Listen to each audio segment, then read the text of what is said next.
thank you so much for being here with us today. It's a very special day for us. I would like to thank the entire team who managed to make it and help us here with the release. Thank you for that. The SaaS students that came here today to participate on Redpoint's Academy release, and to the almost 200 people that connected today to watch our event live. So round of applause to everybody online and here in the event. Thank you so much for this. And we all know we are going to present Redpoint's Academy. I want you to leave this act with a real sense of how natural this project was for us in terms of what our values are and our business goals are. For us, creating this knowledge and sharing this knowledge, it's something that we just have to do. In our content, communications, and marketing material, we do it all the time, but this is special, as you can tell. So before going deeper into Redpoint's Academy, maybe some of you don't fully know about Redpoints. If it's the case, I want to correct that information gap with telling you really quickly what Redpoints is. So Redpoints is the must-have technology tool for online brand protection. This is our mission, this is the way we see our business, and we want to make sure this technology is available to anyone who wants to use it, to our clients. So I invite you to go to www.redpoints.com and see some of other features. I always say this, when we talk about our features, is the one that we currently have and we are working on, but when a client hires Redpoints, they are hiring not only because of what we have, but because of what we are developing right now, and we are going to be releasing the next quarters and the next years. So right now we have the keyword monitoring feature, image recognition, machine learning features, smart UX, etc., etc., etc. But we are investing a lot in technology, and that's why we invite clients to join our team.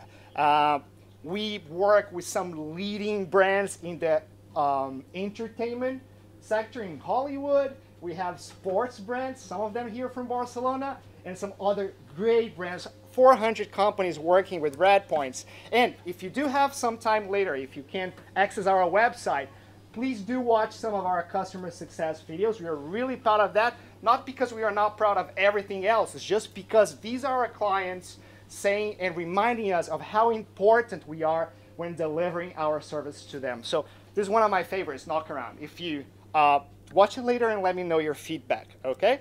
Again, www.redpoints.com to know a little bit more about our product, okay? So you guys already know who our feature guests are, and you know that we are going to close the act with our CEO, Laura Urquizu, okay? But before talking with them and having a conversation here, I would like to invite Sofia Guzman, who is the project leader of Redpoints Academy. Sofia? Yes. So I invited Sofia to come here because, well, I wanted to show you Redpoints Academy, right? Some thoughts of Redpoints Academy, Sofia, please. Yeah, sure. Well, here in Redpoints, we are committed to innovation. So when we saw nobody else was doing something like this in our industry, we decided to step up and take the challenge. And we, as thought leaders, we thought it was really important to share knowledge. And it's actually pretty funny because Redpoints Academy started as a little project, but now it has become super important for us because we believe this is also a way of fighting brand abusers, because we are not only educating people on the subject, but we're also empowering them to protect themselves from brand abusers. I wanted you to show how people can navigate the website. Before you do so, let me show this video you produced, which is very, very informative. Do you need volume? And thank you for joining us on this online brand protection certification. My name is Sophia, and I'm a member of the Redpoints Academy team. We're glad you decided to join us in this project, in which you'll learn the fundamentals of online brand protection. We have divided this course into 6 different modules that will cover everything from general terms, best practices, and online brand protection automation. Each session will provide you with a set of videos, as well as additional resources like short quizzes to test your knowledge. When you're ready, you can take our final test and become officially certified. Best of luck and enjoy the course. All right. So Sophia, you do your thing here, please. I want to. Okay, so somebody is interested in taking the course at Red Points Academy. What this person has to do? Okay, so this is actually our homepage. Here you'll find information about Red Points Academy, who should get certified, what will you learn, how is it taught. Here you can take a look at the program and read a little bit about each module. It's divided, as the video said, into 6 modules, 2 classes each, so 12 classes in total. So the first thing you need to do is create an account. We're going to use mine. In this case, you already have your account, right? Yeah, exactly. I already have my account. This is the dashboard. Here you'll see how much you've seen from each class. So you start with the first one. And the idea is after finishing each module, you can take a quiz. So you can, test your knowledge and see if you really paid attention and if you learned something new. And basically, after you finish the 12 classes, you have to take a final test and become officially certified. Excellent. So you do have to take the quizzes and all the videos before doing so. Okay, so again, guys, the academy is on academy.redpoints.com, but of course, if you go to our homepage, there is already like a direct link for you to visit and take a look at it. Let's take 10 seconds. Let's take a look at 10 seconds. Of course, or 15 seconds of Bruno. Where's Bruno?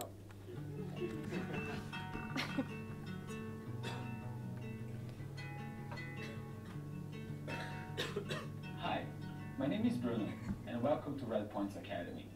In this course, we're going to be discussing what brand protection is, its fundamentals, brand protection methods, strategies, and current technologies, including definitions of the range of infringement areas that might typically apply. Okay. Consolidated explanations. You get the idea, yeah. Here's the star if you need to talk to me afterward. One important thing, Sophia, we do have other resources under each. Yeah, for each class you have, you have the class presentation over here. So you can read a little bit more about the subject. What happens if I take the classes, take the test, and I don't get a certification? So you block us from getting the certification? No. You just have to wait 24 hours, and you'll retake the test. A little more. Okay.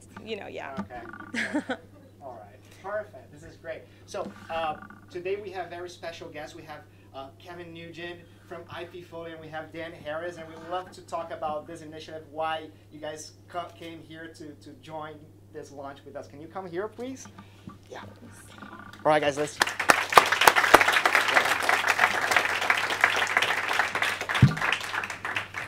So thank you for coming, guys. And I kept telling, we had a couple of calls before, and we went deeper into the subject and that's why we decided that you would be here with us today, and how important it is not only to creating the knowledge, but sharing and your perceptions on that idea. Specifically, Dan Harris has this incredible blog called the China Law Blog. So Dan, I was wondering, why you had the idea of creating that blog, and why did you keep doing that? Well, the idea initially was to get our name out there for doing China work, and also to help people deal with China, because we were seeing so many mistakes being made in our own practice. Or, not our practice, but people coming to us having made mistakes. And one question that I asked you before is, why sharing that information, right? Because you could save it to yourself and share with your clients, right? Why are your client writing things that honestly, sometimes you don't have that information anywhere else? It's yours, it's your blog, right? Yes, but we were finding that a lot of times companies were coming to us so late after having made so many mistakes that there was literally nothing we could do to help them. And that's particularly true in the IP arena. And so one of the first things we started writing about is the need to register your intellectual property in China in order to be able to protect it in China. Lots of people interested in China, of course. Yes. Have you been getting more and more, because you have literally tens of thousands of followers on Facebook, I believe. Tell me about that. Have you been getting more and more attention with your blog lately? No, I mean, I think that we've been around, I don't know how many years, but it's more than 10. And we've had a fair amount of attention for many, many years. I don't think that attention's necessarily increased. What's surprising to me is that the same problems we were trying to fight against 10 or 15 years ago, they keep showing up again with new companies. And so it's not as though everyone has learned the problem. It's interesting because one of the things that first caused us to write the blog was we were seeing newspaper articles talking about how Chinese companies were stealing intellectual property from American companies, and we would call the reporter and say, you're saying that they're stealing intellectual property from American companies, but did the American companies ever register this intellectual property in China? And they would always say, we don't know. And well, we would say, well, if they didn't register it, it's not stealing. And that still goes on today. I want to go back to it because and insist on the topic of sharing that knowledge instead of keeping to yourself, right? Kevin, we were talking about this the other day as well. Your experience, first of all, congratulations for IPfolio. It's definitely a must-have IP management tool in the sector. Great work in the brand as well. Can you tell me a little about that evolution that IPfolio passed through? Sure. Basically, IPfolio started with the idea that there's a large market to address, and chose a platform that lets us do things that no one else can do yet in the sector. One of the things we realized about any software is one of the most important things is how flexible it is.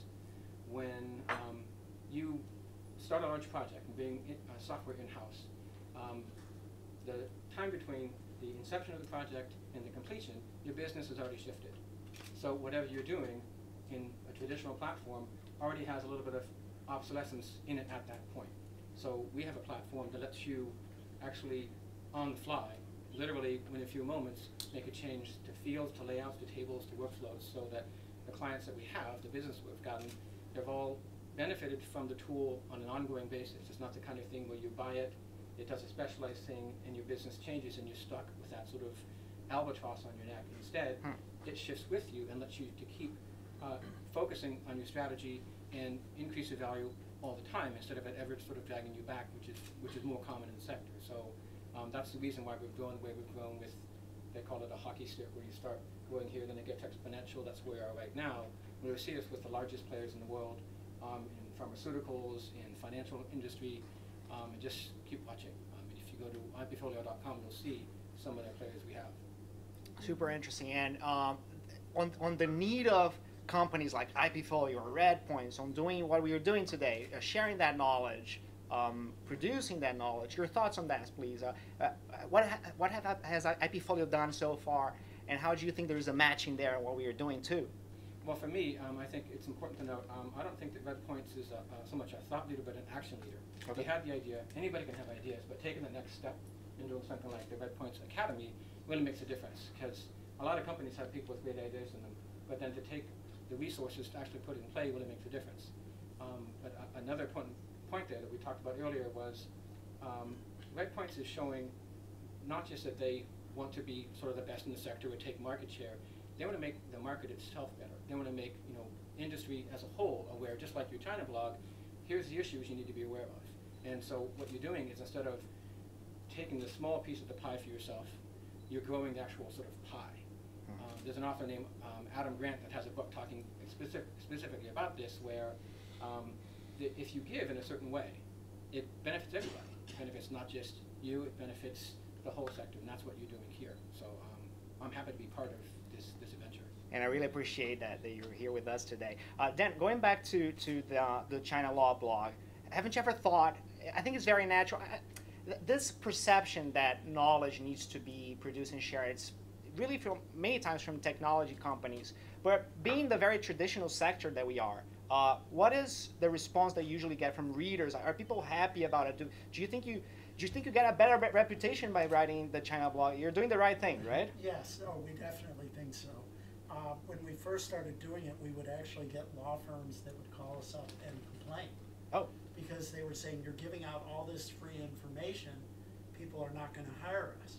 And in my typical, very nice way, I would say, if our writing a 300-word post causes people not to hire you, maybe you should consider what you're offering. Okay. Because the reality is that we don't want companies coming to us that don't know anything. We don't like to, we don't want to have to tell someone, sorry, you should have contacted us a year ago, there's nothing we can do. We want an educated company so that when they come to us, we're not helping them with the little things, we're helping them with the big things. So it's not all altruism that we do our blog. We definitely benefit also, and it helps our reputation. Kevin talked about that. I've heard the expression, you market by giving. You want people to trust you and like you, and giving them information that they can use is, I think, the best way to do that. Absolutely, and you see brands out there, me from being from the marketing communication side, HubSpot, Salesforce, and they're doing that in such a great way. And those are examples to be followed, definitely. About the common perception sometimes about the resistance that maybe IP lawyers or even people in brand protection might have against some kind of technology. Any thoughts on that, Kevin? One of the things that strikes me about the technology questions is no matter what, everything's changing right now. If you think something isn't changing, you're just not aware of it yet. So if a company refuses to adopt to a new technology, they're going to end up losing. I mean, just look at the music industry when MP3s came along, how they took a hit and how long the recovery process was.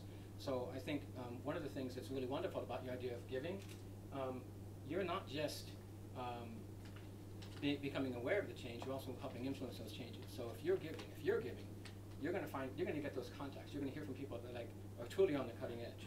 So you're not just prepared for that next technology, you're part of it. So you're really building in a really long-term strategy for yourself.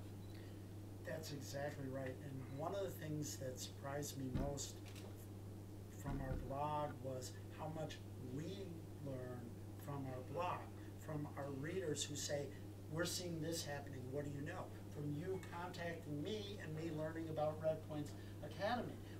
We learn about things before a lot of other people do because people want to tell us about it to get our views on it, and that's extremely helpful for us. So sometimes we see things that are going to happen or that are happening before other people do.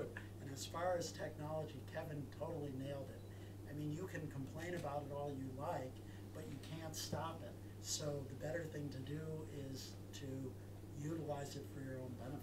But from our side too, we have a clear perception that that vision also, that resistance vision, is kind of outdated too. I see the sector much more connected to technology nowadays. I don't know if you share that feeling. Yeah, it's one of the things, what Red Points does is use your technology to gather global information. And my company is a software company, and it's actually incumbent upon us to do the same thing. We can't just give somebody a tool, we also have to populate it with available data. So we're pulling in data from China, from Europe, from the United States, right into the system automatically, because in the end, people who use, I think, any product have to allow the end user to use their own creativity, their own smarts to get the next step done, instead of doing all the administrative tasks. They shouldn't be spending all day long clicking buttons. They should use what they have here to really make the company move forward. And that's one of and without pulling in the data from the outside, from all over the world, they really can't do that. They spend the time themselves on sort of administrative tasks that the software you guys write take care of for them. Exactly. And in the comment that you made down before about the finding the best fit, the customer that fits, that knows what we are talking about, that's not going to cause you problems in the future. Do you see evolution there as well? Like you've been with the blog for quite a few years already, right? Yes. Do you see evolution? People oh yeah, definitely. learning? Oh yes. Somebody will contact us and say, I just read this post and I realized that we need a company in China because we're operating illegally. So yeah, we see that. What's also been very interesting to me is the whole range of companies we see and end up representing, from small companies on up to Fortune 5 companies, where somebody in-house sees the issue that's relevant to their company and they contact us. So when they even go do business with you, they are aware of the issue and they know even what they're looking for. Right. In another scenario. Right. Reading our blog, doing the Red Points Academy, it tells people who we are. And we're all in a service business to a certain extent, and who we are matters. They don't want to, nobody wants to just hire somebody based on a one-page website. They want to know who you are, and helping them explains who you are. And yeah. I was going to say on the technology side, again, Kevin nailed it by saying that this is a lot of what you're doing. There's no way anyone can do without your technology. And as a law firm, we don't want to be doing this stuff. I mean, lawyers don't go to law school to spend 10 hours going through the internet looking for counterfeits. That's not our highest and best use. It's probably not even the highest and best use for any person. It should be done by computer. It's just, in the end, we all want it, I guess. Now, sometimes we have talks in the sector that we were talking about machine learning, we were talking about image recognition. It can sound almost futuristic. Where do you guys see this all going? What do you think are the next steps in terms of technology, if you guys have any thoughts on that? Well, for me, honestly, the next step is really about people, not technology. Okay. Because in everything we've talked about, what you've talked about, what I've talked about, what you've mentioned, it's really developing a better connection with each other, with the industry, with our clients. The technology is going to fade more into the background. It's just going to be more automation and more relationship, I think, building and creating. I think, as you mentioned, with any company, with your interaction with them, it's about the people. It's not about pretty buttons to click on. In the end, in the broad picture, all software is really the same. I have an input and I want an output. But it's the people there that make a difference. And I think organizations like Red Points have the staff, they have the expertise in people. That's going to really determine where things go. I think the technology itself will always be developing sort of in the background. I think it's going to fade more and more. And you're going to spend more of your life, like you mentioned, doing your highest and best use. What's the best way I can spend my day as a human and actually feel fulfilled instead of sort of crushed by technology, which has been sort of the threat for the last couple of decades. So I think it's going to be able to, it's going to allow us to make those choices.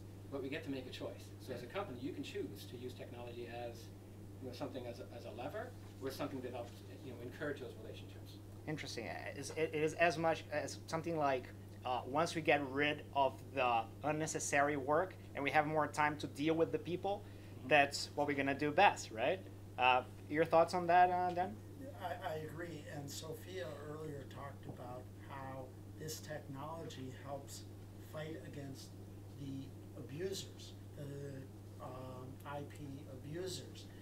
And that is very true. And I've represented some of the biggest companies and some of the smallest companies. And I shouldn't say this, but my heart is oftentimes more in representing the smaller companies, because their company is more important to them. And a lot of times it's the smaller companies that have the toughest time dealing with product abusers. If we represent a huge company and they lose 80 million in sales due to counterfeiting, well, that's a problem, but it's not an emotional problem. But we've represented companies where they're doing 20 million in sales, and then all of a sudden they're hit with a rash of counterfeiting, and their sales go to 10 million, and they literally can't stay in business at those revenues, and so they go under. And I find that very sad, and I see something like this as being very valuable for companies of all different sizes, but maybe in particular for smaller companies, because they don't have the technology, they don't have the people to do the monitoring, and it's important to catch the abusers as soon as you can, because sometimes if you catch them too late, it's too late and your business is gone. And we have so many examples of companies that we started with, and smaller companies too, and especially there, as you said, we do a very important educational work of going to these companies. Sometimes they have no idea what can be done, and the capability that we have of teaching them a cost-effective solution too, because sometimes they want to go to court, they want to litigate, and that can be very, very expensive. So we are very proud of that work as well. Guys, I want to thank you so much for your participation today. It was very, very interesting supporting us in the Academy release. Thank you for this. We'll have more time to talk later in the cocktail part. And I would like to ask Laura, please, to come here. She's going to close the act today. Thank you so much for your time. Please, Laura.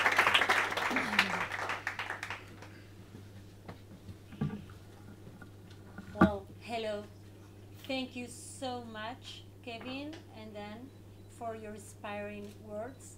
It is such a pleasure for me to be closing today this event because we've put so much heart on this project.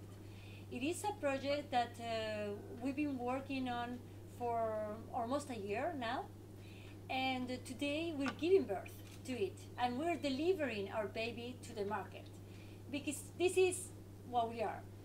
We really, as you said, both of you, we really want to help any kind of brands out there. Historically, big brands have had access to protection using lawyers, using other providers, not technological providers, but service providers. But small brands, they didn't know what to do. They didn't know how to fight against this terrible issue. They didn't know that there were solutions. And this is our goal. This is our vision. We really want to be change makers. We are here to change the game of IP protection online.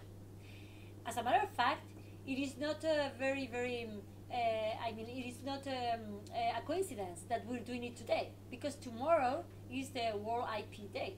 So this is why we are delivering this today to the world, because we really want to contribute. We want to contribute with everybody, all the ecosystem. We want to contribute and we want to help small, medium, and big brands. And we want to contribute to help these professionals that they're facing for the first time this issue. They don't know what to do, where to go, and they want them to find us. And we want them to find Academy and learn the basics. And of course, once they've learned the basics, if the problem is too big for them, call us. We'll be very, very, very happy to help anyone. Because as we said, and Conrado said, and Kevin and Dan mentioned, we have a solution that is available for small brands. And why we can do this? We can do this because we are very cost efficient, because it's all about technology. This terrible issue can be fought only with technology, not with services. And this is why we're here. This is why we were born only a few years ago, why we're growing so much, and why we just opened an office this year in New York. We are open an office in New York to help all the US market, as well as we are already doing it for Europe and the rest of the world. As a matter of fact, I want to thank our clients. I want to thank our clients because they are really inspiring for us. They are truly inspiring. They are the ones who guide us to develop every month, basically, new features, new products, new solutions for them. We just started. We just started with this piracy and counterfeiting solution. We're adding new features, we're adding solutions to new problems, and we're going to continue to do this because, as I said before, we are change makers. And because some people say that it cannot be done, but those people should not interrupt those who are trying and who are doing what we are doing. This is one of our mottos. We have a lot of mottos, and this is one of them. So, because we really think that we can make it. Okay? I would like to thank, of course, Kevin and Dan again for being here today, but the team, Conrado and Sofia, of course, that is out there, Bruno. Thank you so much for your effort. You've come up with an incredible product, content, an incredible content for our clients. Not only our clients, but anyone who wants to learn about brand protection and who wants to start fighting this issue. And of course, we want to help all of them and be in contact with them. So thank you so much. And I'd like to invite everybody to start using it. Try it. Call us. We'll be very, very happy to help anyone that wants to learn and be helped. And just to tell you that, as I said, we're just starting. We're going to continue delivering not only products, not only solutions for the market, but more content for our academy. So welcome to our academy. Welcome to Red Points.